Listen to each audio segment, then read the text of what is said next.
droit culturel nous semble un peu indispensable aujourd'hui à défendre parce que on voit bien qu'il y a d'autres sirènes qui nous vendent plutôt la cancel culture, l'effacement de la culture de l'autre devant la culture dominante.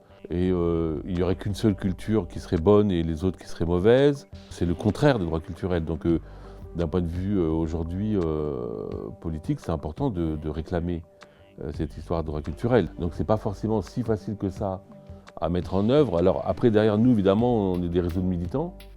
On est convaincus, on baigne dans ces histoires-là, donc on n'a pas trop de difficultés, nous, à le porter.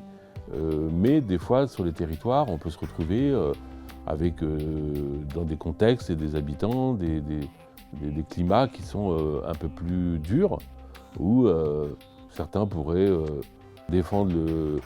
vont défendre la pizza comme si elle était italienne, le couscous comme s'il était arabe.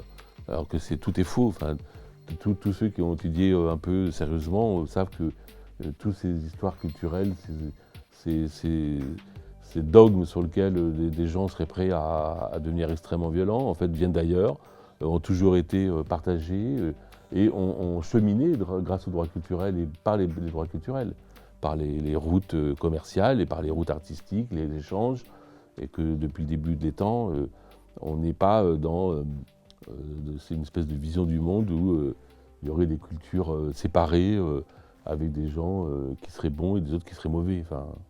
Avec cette idée que finalement les cultures se sont enrichies les unes des autres en fait.